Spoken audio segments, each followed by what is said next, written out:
할렐루야. 하나님께 찬양과 경배로 나아가는 저와 여러분들에게 참 평강과 회복의 은혜가 가득하기를 소망합니다. 이 예배당에서 뿐만이 아니라 온라인으로 함께 하시는 모든 이들도 참 제사장이신 예수 그리스도를 만나는 예배가 되기를 바라며 우리의 몸과 마음을 정돈하여 주 앞에 나아갑니다. 역시 새 찬양으로 함께 나갑니다. 주님 큰 영광 받으소서.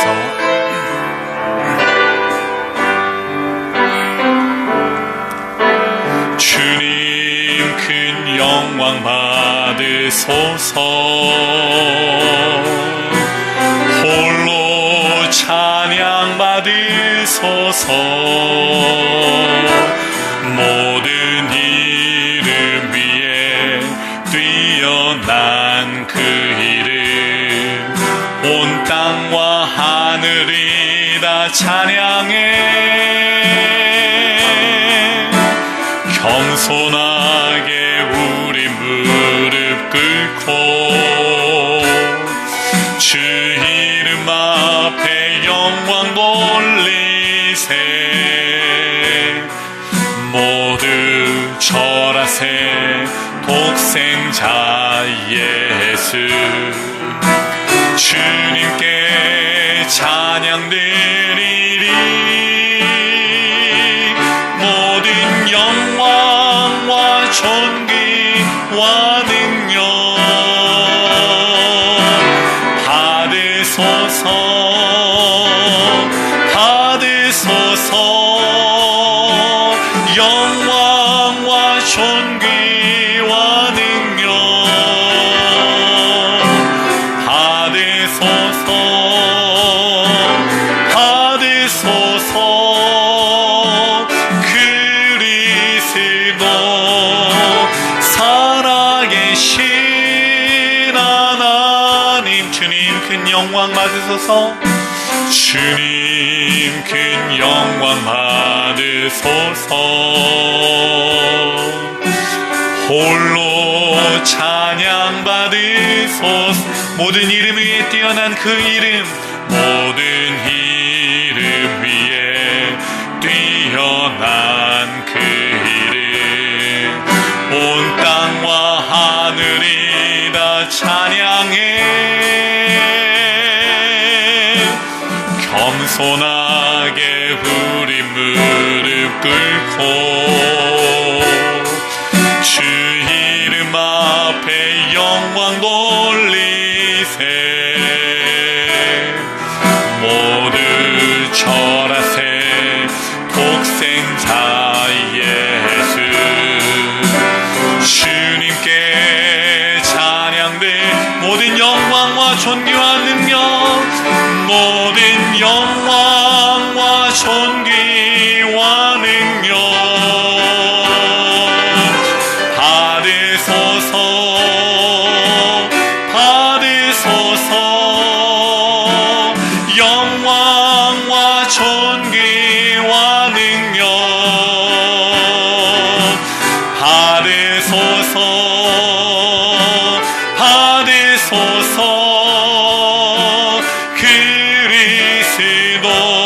우리 그 자리에서 모두 일어나셔서 함께 찬양하기로 합니다. 모든 영광과 존귀와 능력 모든 영광과 존귀와 능력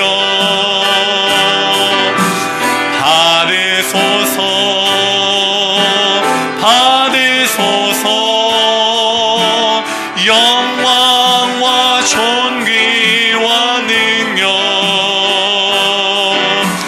받으소서. 받으소서. 그리스도 살아계신 하나님. 우리 함께 일어나실까요? 네. 우리를 친히 찾아와 주신 주님께 외칩니다. 제사장에게 몸을 보이라 말씀하셨으니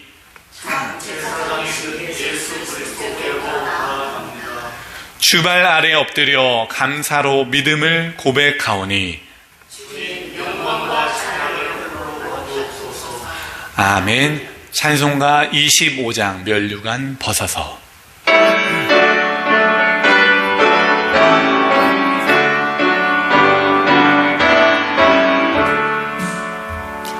면류관 벗어서 주 앞에 드리세. 저 천사 기쁜 노래가 온 땅에 퍼지네.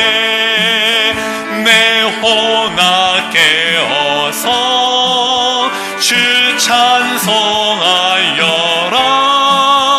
온 백성 죄를 속하신 만왕의 왕일세. 면류관 벗어서 주 앞에 드리세. 그 손과 몸의 상처가 영광 중 빛나네.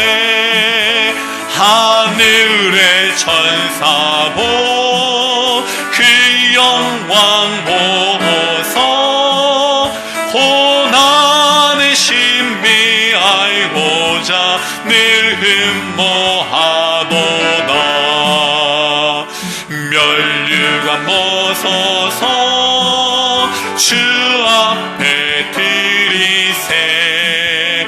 온 세상 전쟁 그치고 참 평화 오겠네. 주 보좌 앞에서 온 백성 엎드려 그 한량없는 영광을 늘 찬송합니다.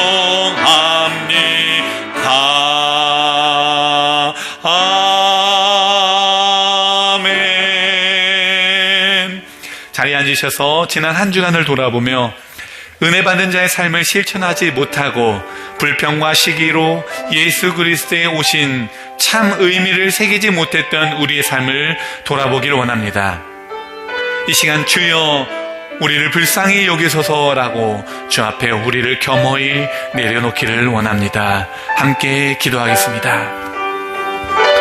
살아계신 하나님 감사드립니다. 하나님 오늘도 우리에게 아버지 참된 제사장으로서 찾아와 주시니 참으로 감사드립니다.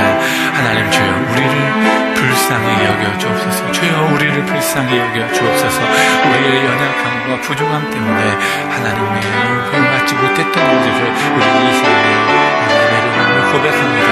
아버지 은혜 받은 자의 삶을 살지 못했던 그렇게 실천하지 못했던 그런 우리의 부족함들 연약함들을 하나님 불쌍히 여겨 주옵소서.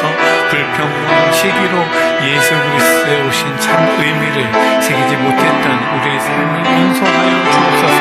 이 시간에 주님만이 참 제사장이 되어주셔서 우리를 용서해 주시고 깨끗하게 하여 주시옵소서. 우리가 주님에 의해 정결하게 되었다 인침을 받게 하여 주시옵소서.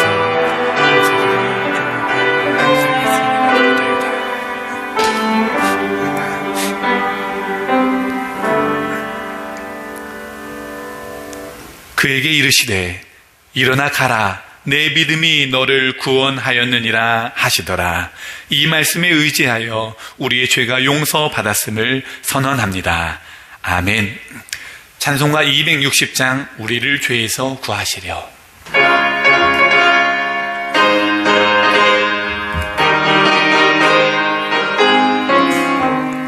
우리를 죄에서 구하시려 주 예수 십자가 지셨으니 기쁘게 부르세 할렐루야. 나 구원 얻었네.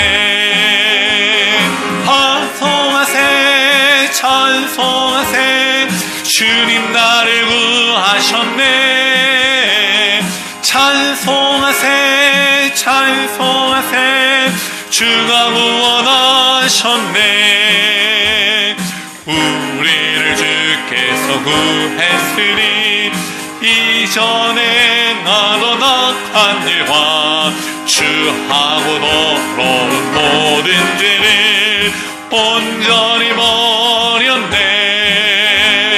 찬송하세 찬송하세 주님 나를 구하셨네. 찬송하세 찬송하세 주가 구원하셨네. 나 지금 죄에서 사함받아 거룩한 백성이 되었으니 이 육신 장막을 벗을 때도 겁날 것 없겠네. 찬송하세 찬송하세 주님 나를 구하셨네. 찬송하세 찬송하세 주가 구원하셨네. 우리가 이 세상 떠날 때에 예수의 손목을 굳게 잡고 영원히 즐거운 천국에서 주와 함께 살겠네. 할렐루야. 찬송하세 찬송하세 주님 나를 구하셨네. 찬송하세 찬송하세 주가 구원하셨네.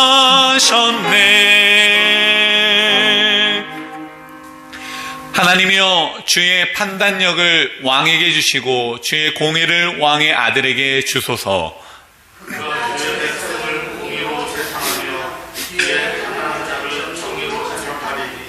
의로 말미암아 산들이 백성에게 평강을 주며 작은 산들도 그리하리로다.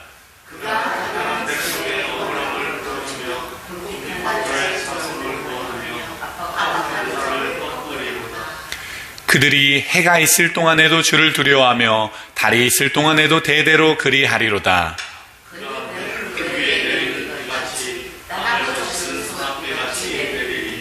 그의 날에 의인이 흥왕하여 평강의 풍성함이 다할 때까지 이르리로다.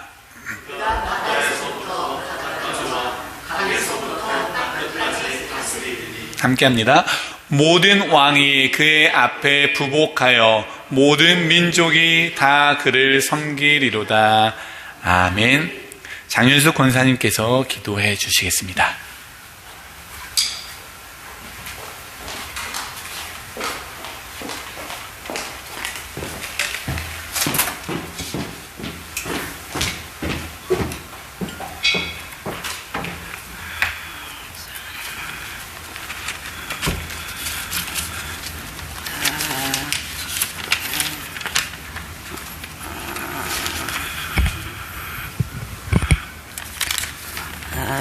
다 같이 기도드리겠습니다. 언제나 사랑과 은혜가 풍성한 하나님, 오늘도 주님 보시기에 많이 부족하고 주님께 실망만 주는 저희들을 다시 품어주셔서 무한 감사드립니다. 점점 세상은 어지러워지고 일상생활을 하기조차 힘들어진 삶에 지쳐 쓰러질 때 주님께서 저희들의 연약한 모습을 보시고 더욱더 힘내라고 손 내미시는 주님, 주님이 계시기에 하루하루 희망찬 내일을 위해 살아갑니다. 하나님, 오늘도 주님의 영적인 말씀을 전파하실 목사님께 더욱더 권능과 성령의 임재하사 저희들에겐 큰 은혜요, 주님께 영광 돌리는 자리가 되게 하옵소서. 여러모로 헌신봉사하는 모든 분들께 축복해 주시고 기쁨으로 하게 하옵소서. 노약자들에겐 건강 치유되어 믿음 안에서 승리하는 자 되게 하옵시고, 언젠간 때가 되면 부흥의 기적이 일어날 것을 믿고 위지합니다. 세월은 빨리 지나가는데 과연 우리는 주님을 위해 무엇을 해야 하는지 생각해 하시고 오늘도 살아서 역사하시는 예수 그리스도의 이름으로 감사기도 드렸습니다. 아멘.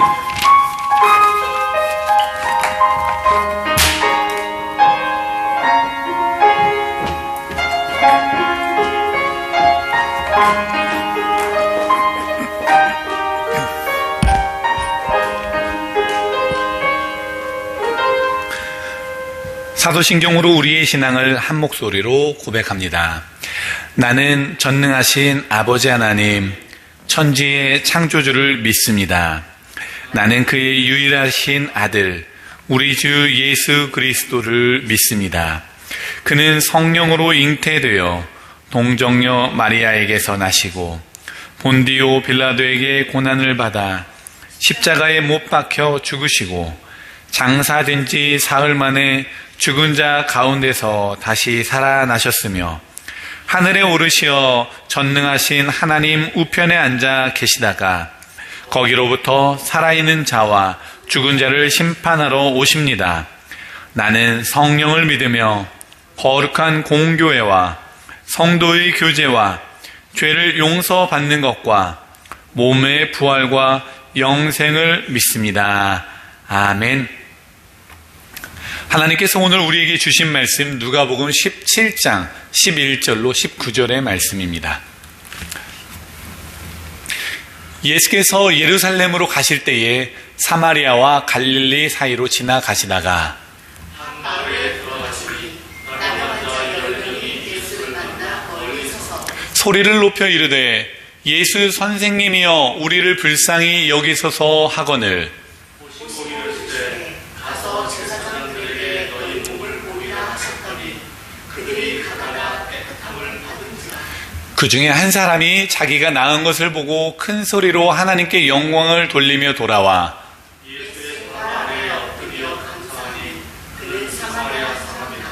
예수께서 대답하여 이르시되 10사람이 다 깨끗함을 받지 아니하였느냐? 그 9은 어디 있느냐? 이 이방의 교회는 하나님께 영광을 돌려도 자가 없느냐 하시고 그에게 이르시되 일어나 가라 내 믿음이 너를 구원하였느니라 하시더라. 아멘. 오늘 본문에는 나병 환자 10명이 등장을 합니다. 여기 나온 나병은 예전에는 문둥병이라고 불렸어요. 이 병을 발견했던 사람의 이름을 따서 한센병이라고도 하죠. 문둥병이라고 하는 단어 자체가 벌써 좀 거부감이 있지 않습니까? 순 한글 문드러지다 라는 말에서 왔으니 문둥병이라는 말 자체가 차별과 혐오를 담고 있는 단어다라고 해도 과언이 아닐 것입니다. 차별과 혐오. 오늘 우리가 마주하게 된 나병 환자들에게는 이 차별과 혐오란 단어와 뗄 수 없는 아픔을 가진 사람인 것을 우리들이 알 수가 있습니다. 사실 성경에 나병이라는 것이 한센병, 실제 한센병에 국한되었느냐, 문드러지고 말초 감각이 사라져버리는 그 병에 국한되었느냐는 아직 잘 모르겠습니다. 신구약의 나병이라고 일컬어지는 이 병, 이 단어는 당시에 피부와 관련된 전염병, 모든 병들을 다 일컫는 말이었기 때문입니다. 그래서 오늘 성경의 나병 환자가 전염병 정도의 환자인지 아니면 얼굴이나 코가 문드러지는 그런 고통조차 느끼지 못하는 사람인지는 명확하지 않지만 우리가 바라보아야 하는 포인트는 그들이 사회와 철저히 격리된 전염병 환자들로서 아픔을 가지고 있었다는 사실입니다. 우리는 지난 7월부터 교회력에 맞추어서 본문을 설정하고 계속해서 누가복음을 다루고 있습니다. 실제 누가복음 9장부터 19장까지의 행적은 사실 예수님이 예루살렘으로 가는 세 번째 해의 행적입니다. 보통 예수님의 공생의 기간을 예루살렘에 3번 갔다라고 해서 3년으로 보고 있고요. 그 세 번째 해에 예루살렘으로 가는 길, 오늘의 지금 그 길은 다른 시기에, 다른 해의 길과 그 결이 확연하게 다릅니다. 왜냐하면 육신이 되어서 우리 가운데 거하시는 하나님이신 예수님, 그 예수께서 그 육체의 생명을 버리기 위해 가시는 길이었기 때문입니다. 네, 죽으러 가는 길에 예수님은 나병 환자들을 만나십니다. 자기들 살려달라라고 하는 나병 환자들을 만나시는 거예요. 그곳은 분명히 어느 성 주변, 인적이 드문 곳이었을 거예요. 나병 환자들은 구약의 율법이 시작되는 때에도 이미 나병 환자에 관련된 율법이 있었습니다. 아주 오래된 병이었던 거죠. 그리고 그 율법에 의해 철저히 분리된 삶을 살아야만 했죠. 누구와 분리됩니까? 나병이 없는 사람들과 분리된 삶을 삽니다. 가족이라고 해도 예외가 없어요. 우리가 수년 전에 코로나 기간이 있었지만 그 팬데믹 기간에 격리가 있었죠. 그 격리는 격리가 되었지만 그래도 가족들은 쉽게 자주 만날 수 있지 않았습니까? 그런데 이 나병 환자들은 철저하게 격리가 되어서 진 밖으로, 소위 성 밖으로 쫓겨난 삶을 살 수밖에 없었습니다. 심지어 누군가 자신들과 거리가 좀 가까워진다 싶으면은 부정하다, 부정하다, 부정하다 이렇게 큰 소리로 외침으로써 내가 나병 환자니까 전염병이 걸리지 않도록 나한테 가까이 오지 마십시오 라고 외쳐야만 하는, 내가 유해한 자요 라고 하는 그런 자괴감에 빠져들게 하는 그런 말을 외쳐야만 하는 사람들이었습니다. 그저 가족과 공동체로부터 분리되어 육적, 사회적 격리 속에 살던 그들은 돈이 있어도 상점에 가서 무엇인가를 살 수가 없어요. 가까이 갈 수도 없으니까. 그저 불쌍하니까 사람들이 성 안팎을 왔다 갔다 하는 사람들이 그저 멀리서 던져주는 음식이나 의복을 먹고 걸치며 그렇게 최소한의 생명을 유지하며 살았던 것이 바로 나병 환자입니다. 한국에서는 한센병 집단 거주지로 전남, 고흥의 소록도가 굉장히 유명하죠. 그래서 오늘 나병 환자가 있었기 때문에 저는 이 한센병 그리고 소록도에 대해서 좀 자료들을 많이 찾아봤어요. 그렇게 기사를 보니까, 자료와 기사를 보니까 사실 한센병은 유전적인 것도 아니고 보균자를 가지고 태어나는 것도 아닙니다. 전염이 그렇게 강력한 것도 아니에요. 그렇게 높지 않고 실제로 오늘날에는 한센병 환자들이 약을 복용하면 그 전염률은 99.9%가 막아질 수 있다라고 할 정도로 치료제도 개발되고 예방접종도 발달이 되어 있는 때가 되었습니다.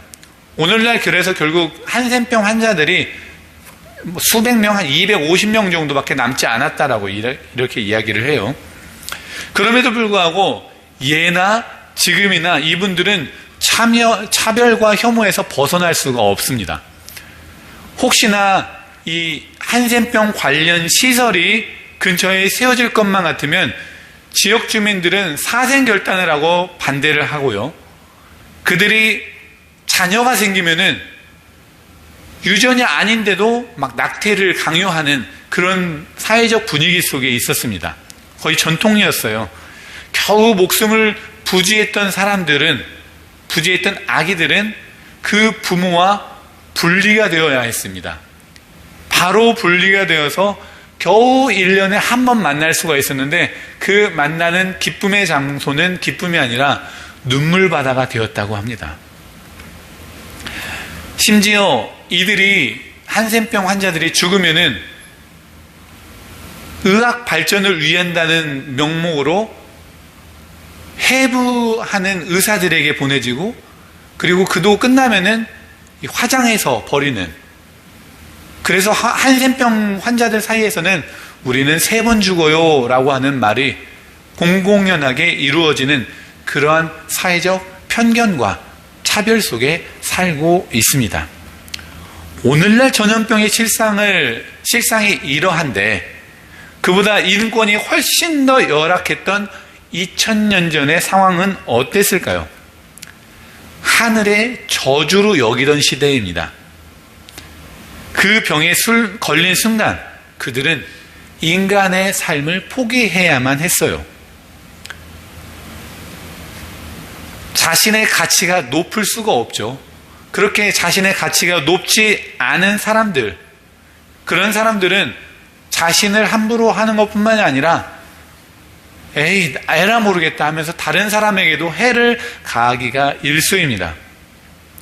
죽으면 그만, 아니면 죽음이 더 낫다고 생각할 수도 있는 그 사람들, 더 이상 두려울 것 없을 것 같은 그 사람들에게는 때로는 다른 사람들에게 실제 해를 입히는 일까지도 있게 됩니다. 그러다 보니 그들을 향한 혐오와 차별은 더 심해질 수밖에 없었겠죠. 계속해서 그 굴레에서 벗어나지 못하는 이 나병 환자 10명. 종교적으로는요, 역시 철저히 사장이 됩니다. 제사장에게 다가갈 수도 없어요. 사람에게 갈 수가 없으니까 예배를, 제사를 드릴 수도 없습니다. 그들에게 유일한 종교 생활은 그저 지금까지 들어왔던, 배워왔던 것을 기초로 다른 사람들, 다른 그들의 이웃들, 다른 나병 환자들과 그 은혜를 조금씩 나누고 같이 할 줄도 모르는 그런 기도를 하면서 서로 위안을 삼았던 것 뿐입니다. 그래도 죽는 것보단 살아있는 것이 낫다라고 여겼던 나병 환자들, 그 10명의 나병 환자에게 소문이 들립니다. 예수라는 분은 기적을 베푸시는 분이래. 예수라는 분이 어쩌면 우리 멀지 않은 곳으로 지나갈 수도 있대. 아니나 다를까 저 멀리서 웅성웅성하는 소리가 들리더니 사람들의 한 무리가 다가오고 있습니다. 도성을 가기 위해서 가는 건지 아니면 우리들을 향해서 오는 건지 모르겠는데 저 무리가 오는 것을 보니 필경 예수님일 거야 라는 생각을 하게 됩니다. 점점 가까이 왔을 때 마치 이 나병 환자들은 약속이나 한 것처럼 온 힘을 다해서 소리를 지릅니다. 예수 선생이여, 우리를 불쌍히 여기소서. 사람들에게 가까이 갈 수조차 없었던 이들, 이미 목이 다 쉬어버렸어요. 그런데 목숨을 다해서 예수님을 부릅니다. 몇 번이나 불렀을까요? 그들이 점점 가까이 오는데 그 중에 유일하게 더 가까이 오는 한 사람이 있습니다. 아, 이분이 바로 예수님이구나. 다른 이들은, 팔로워들, 제자들은 더 가까이 오지 못했을 것이 분명해요. 율법에 의해서도 그렇고요. 가까이 가는 것이 뭔가 꺼림칙했을 것이 그들에게는 분명합니다. 그러나 그 율법의 경계를 뛰어넘는 예수 그리스도 한 분만은 그들에게 다가오십니다. 철저히 격리되어 가족에게, 공동체에게조차 다가가지 못했던 그들에게 예수님은 다가오신 겁니다. 그리고 말씀하세요. 제사장들에게 너희 몸을 보이라. 오늘 다시 본문 11절로 그 11절의 지리적 위치로 돌아가 보면 좋겠습니다. 예수님은 예루살렘으로 가는 길에 어디를 지나가십니까? 갈릴리와 사마리아의 경계. 우리는 여기에서 사마리아에 대한 이해를 좀 할 필요가 있습니다. 사마리아는 무엇입니까? 가끔 사마리아 이야기가 나오지 않습니까? 사마리아 여인도 나오고 이웃을 설명할 때도 사마리아 사람 하나만이 이 다친 자를 도와주었다라는 그런 이야기들도 나옵니다. 사마리아는 구약시대 이스라엘, 북이스라엘과 남유다로 나뉘었을 때 오므리 왕이 북이스라엘의 수도로 세웠던 그런 지역의 이름입니다. 훗날에 아수르가 근동지역을 통치하는 제국이 되었을 때 여전히 많은 나라들이 내전이라든지 이 항전을 통해서 계속해서 전쟁을 일으키고 있으니까 북이스라엘의 저항을 막기 위해 이 북이스라엘의 수도였던 사마리아 사람들을 강제로 다른 곳으로 이주를 시켜버려요. 그리고 다른 곳에 있었던 사람들을 이 사마리아 지역으로 보내버리죠. 그러다 보니까 이스라엘 사람들과 이방인들이 섞이게 되고 혼혈 민족이 되어버립니다. 종교적으로도 이스라엘의 하나님 신앙, 여호와 신앙과 이방 민족의 우상 신앙들이 다 섞이는 그런 혼합 신앙도 생겨나게 되죠. 그때부터 이스라엘 민족, 사마리아 지역이 아닌 다른 갈릴리라든지 예루살렘, 유다라든지 그런 지역의 이스라엘 민족들에게 이 사마리아라고 하는 것은 불순한 피를 가진 배교의 민족으로 여겨지게 됩니다. 유대인들은 심지어 이방인들을 대하는, 우상 섬기는 이방인들을 대하는 것보다 더 동족인 사마리아인을 차별하고 멸시합니다. 혼혈아, 이단아 뿐만이 아니라 부정한 자로 여기는 거죠. 부정한 자. 부정이라고 하는 단어가 또 나왔네요. 어디서 나왔습니까? 나병 환자들이 다른 사람들이 가까이 접근해 올 때 외치던 그 소리, 부정하다, 부정하다. 사마리아인들도 역시 부정하다라는 취급을 받습니다. 사회적인 나병 환자 취급을 받던 사마리아인들. 이제 다시 제사장에게 몸을 보이라는 말씀에 나병 환자들이 제사장을 찾아 가는 그 장면으로 돌아가 봅니다. 10명의 나병 환자들은 예수님이 가라 라고 하시니까 뭐지? 라고 하면서도 가도 되나 안 되나 반신반의 하면서 제사장이 있는 도성으로 향해서 걸어가고 있었을 겁니다. 이게 뭐지? 왜 가라고 하지? 우리 저 도성 들어갈 수도 없는데? 라고 서로 중얼중얼 거리면서 가고 있는데 시각적으로 확연했던 그들의 피부의 나병들이 서로 보니까 찾아볼 수가 없는 거예요. 친구들이 가니까 우르르 가기는 갔는데 서로를 바라보며 놀라는 겁니다. 아니, 너 거기 원래 있지 않았어? 아니, 네 손가락 왜 그렇게 멀쩡해졌어? 라고 이야기를 하면서 자신들의 건강해진 육체를 확인을 합니다. 나병이 사라졌어요. 예수님을 만났더니 부정의 상징, 경멸과 차별, 혐오의 상징이었던 이 병이 사라져버린 겁니다. 예수님을 만났더니. 할렐루야. 그들의 발걸음이 더 가벼워지고 방향이 더 구체적으로 되었어요. 가도 되나 안 되나 의심했던 그 발걸음이 이제 뜀박질이 되었습니다. 제사장을 향한 발걸음이 되었어요. 그런데 단 한 사람은 그러지 못하고 있습니다. 그저 다 뛰어가는, 도성을 향해 뛰어가는 동료들을 바라보고 있습니다. 왜냐하면 그는 사마리아인이었기 때문입니다. 같은 나병 환자로 있었을 때는 동질감이 있었던 서로가 나병이 사라지고 나니 그 이후에 또 차별을 경험하게 되는 유대인이요 사마리아인으로 분리를 경험하게 되는 겁니다. 육체적 부정은 예수님의 말 한마디로 깨끗해졌지만 수천 년 전부터 민족적으로 가지고 있던 그 부정함, 사마리아인이라는 그 부정함은 그가 유대인의 제사장에게 가는 발걸음을 막을 수밖에 없었던 것입니다. 유대인들은 자신을 상종하지도 않을 것이고 당연히 제사장으로부터 정결함을 인정받지도 못할 것이었기 때문에 다 뛰어가는 자기의 동료들을 그저 바라볼 수밖에 없었던 이 사마리아 나병 환자. 이제 그는 어떻게 해야 할까요? 그는 사마리아인이었기 때문에 사마리아 성에 있는, 사마리아인이 있는 그리심산 성전으로 가야 맞았겠죠. 그러나 그는 다른 곳이 아닌 처음에 그 자리, 예수님과 만났던 그곳으로 돌아갑니다. 그의 걸음은 단순한 되돌아감이 아니라 믿음으로의 회개였습니다.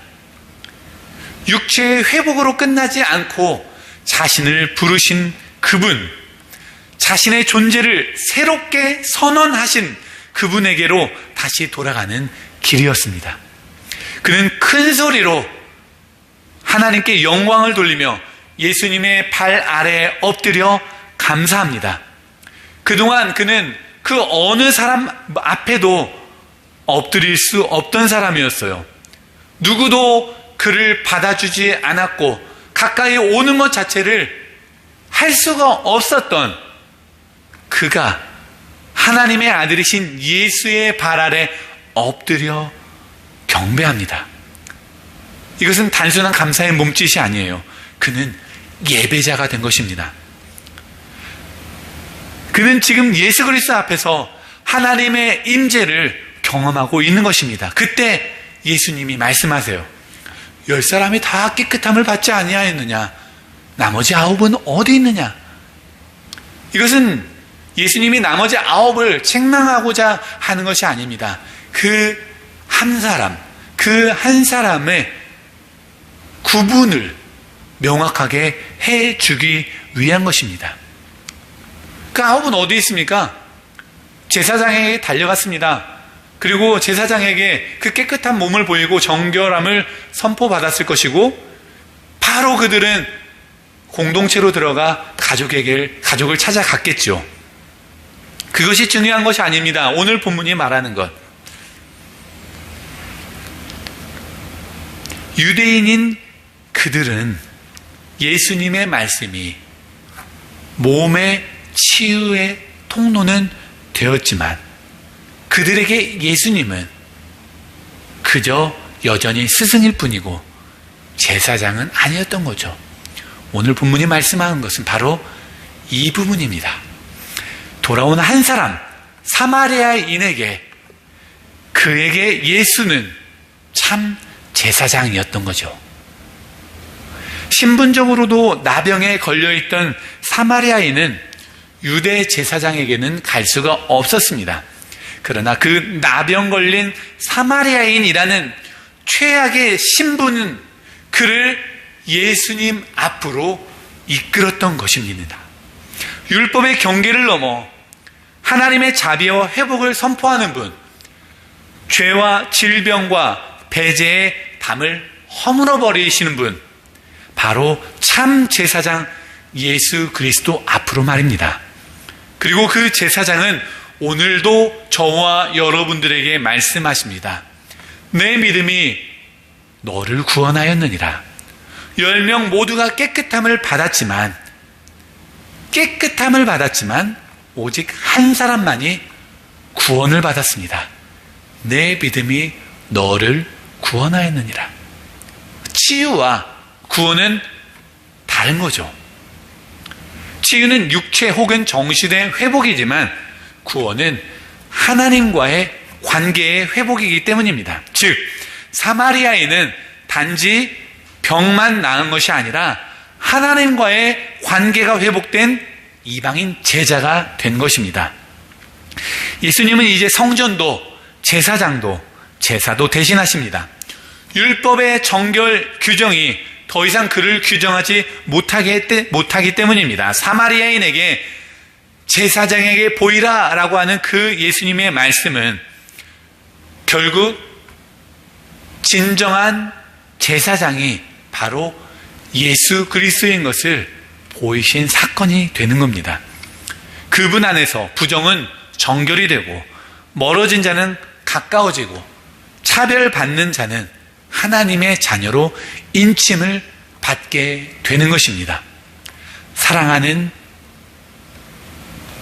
주의 백성들이여, 오늘 이 말씀은 우리에게 이렇게 묻습니다. 너희는 어디로 달려가고 있느냐? 예수의 말씀을 듣고 자신의 회복만을 위해 달려가는 9의 길입니까? 아니면 감사와 경배로 예수께 돌아와 경배하는 한 사람의 길입니까? 우리는 모두 죄로 인해 부정한 자로 태어난 존재들입니다. 하나님과의 관계가 끊어진 채 스스로 정결할 수 없는 자들이었습니다. 그러나 참 제사장인 예수 그리스도께서 우리의 부정함을 대신 지시고 우리의 부끄러움을 감당하시며 십자가 제단에서 우리를 위해 대신하여 희생되셨습니다.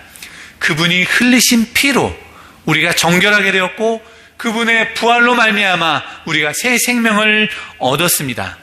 사마리아인에게 감사는 단지 한 사람의 예외적인 행동이 아니었습니다. 그것은 이렇게 새로운 시작이 되는 겁니다. 율법의 제사 대신 감사의 제사로 나아가는 신앙, 그것이 바로 우리가 드리는 이 예배의 본질인 것입니다.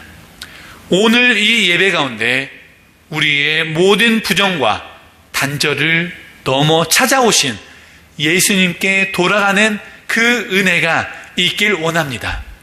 내가 나병 환자와 같이 육체적으로, 사회적으로 부정한 자였다 할지라도, 내가 신분적으로 분리되어 버린 사마리아인과 같다 할지라도 예수님 앞에 돌아가십시오. 그리고 엎드려 경배하여 감사함으로 주님을 찬양하십시오. 그분이 바로 우리의 참 제사장, 우리의 구원, 우리의 희망이심을 기억하며 그렇게 삶의 예배자로 살아갈 수 있기를 주님의 이름으로 축원합니다. 함께 기도하겠습니다. 은혜로우신 하나님, 오늘도 우리를 찾아오셔서 깨끗하게 하시고 새롭게 하심을 감사드립니다. 10명 모두 고침을 받았으나 오직 한 사람만이 참 제사장 예수를 알아보았습니다. 주님, 우리에게도 그분을 볼 수 있는 눈을 주옵소서. 겉모습이 아니라 은혜의 주님을 알아보는 눈을 주시고 세상의 경계를 넘어 감사로 돌아오는 믿음을 주옵소서. 오늘 받은 은혜로 참 제사장이신 예수 그리스도의 발 아래 감사와 찬양으로 우리의 삶을 살아가게 하여 주시기를 예수 그리스도의 이름으로 기도드립니다. 아멘.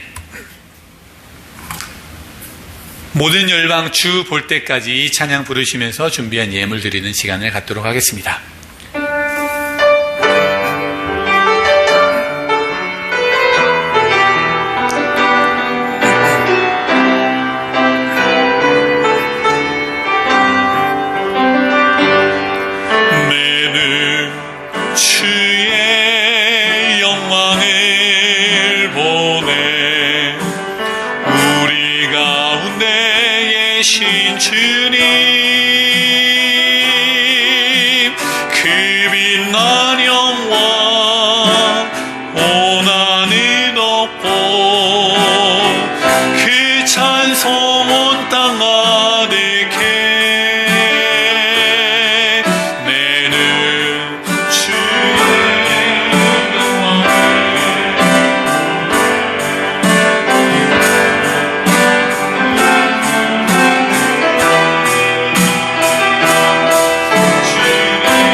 이곳에 가득해. 주의 영광 이곳에 가득해. 우린 선의 주님과 함께 찬양하며 우리는 전진하리. 모든 열방 주 볼 때까지.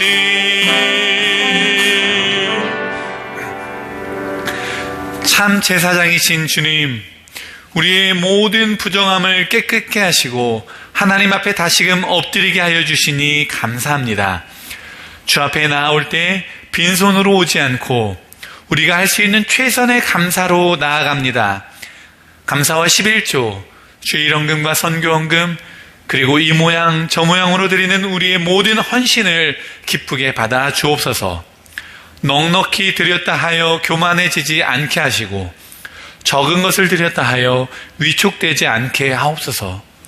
드려진 예물이 그리스도 안에서 더 풍성해져 이 세상을 회복시키시고 차별과 혐오 속에 고통당하는 자들을 살리는 도구가 되게 하옵소서. 세상 끝자락에서 소망 없이 사는 이들의 소망이 되게 하시고 우리가 알지 못하는 곳까지 흘러가는 주님의 손이 되게 하옵소서. 예수 그리스도의 이름으로 간절히 기도드립니다. 아멘. 교회 소식은 주보를 참고해 주시기를 바랍니다. 지난 몇 주간에 걸쳐서 주방 싱크대 탑을 인조 대리석으로, 또 화장실 4곳에 낡은 세면대를 새 것으로 교체했습니다. 또 우리와 한 지붕에서 동역하고 있는 멕시코 교회를 통해서 신교실의 의자 역시 중고로 교체할 수 있었습니다. 사랑과 관심으로 함께 해주시기를 바랍니다. 중보할 기도 내용이 있으면은 헌금봉투 메모란에 기록을 해주시거나 저에게 문자 혹은 카카오톡으로 알려주시면 더 구체적으로, 그리고 주보에 공유하여 온 교우가 함께 기도할 수도 있습니다. 그러면 이제 이번 주 사회 원칙을 함께 나누겠습니다. 이번 주 연합감리교회 사회 원칙은 가족입니다. 양육하는 공동체의 가족. 연합감리교회는 가족이 다양한 형태로 존재하며 그 어떤 모습이든 하나님께서 주신 소중한 공동체임을 믿습니다. 모든 세대의 육체적, 도덕적, 영적 성장을 돌보는 첫 번째 울타리로서 부모와 보호자는 사랑과 책임으로 아이들을 양육해야 하며 자녀들은 하나님의 선물로 존중받고 환영받아야 합니다. 또한 위탁과 입양 가정이 자비롭고 세심하게 아이들을 품을 때 하나님의 사랑이 그 안에서 계속 이어집니다. 이렇게 가족의 소중함과 책임을 기억하는 우리 교회가 되기를 다짐합니다. 이제 다 같이 일어나셔서 모두 서로에게 다가가 이렇게 인사하겠습니다. 가을바람처럼 미소가 참 시원해 보여요. 우리 함께 그렇게 인사하겠습니다. 가을바람처럼 미소가 참 시원해 보여요. 함께 다가가겠습니다.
같이 일어나셔서 우리 교회 비전을 함께 선포하도록 하겠습니다. 함께 선포합니다.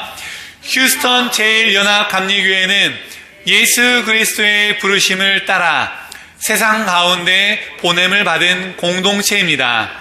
말씀과 예배로 채워지고 사랑과 정의로 이웃을 섬기며 삶과 진리로 복음을 전하는 우리는 희망으로 세상을 품는 교회입니다. 그렇습니다. 이제 우리가 나병 환자와 같이 육적, 사회적, 영적 회복을 맛보고 새롭게 각자의 삶으로 나아갑니다. 감사와 치유의 증인으로 어둠 속에 있는 자들에게 빛과 희망으로 나아가십시오. 예수 그리스도의 긍휼과 평화가 우리의 길을, 그 걸음을 인도하실 것입니다.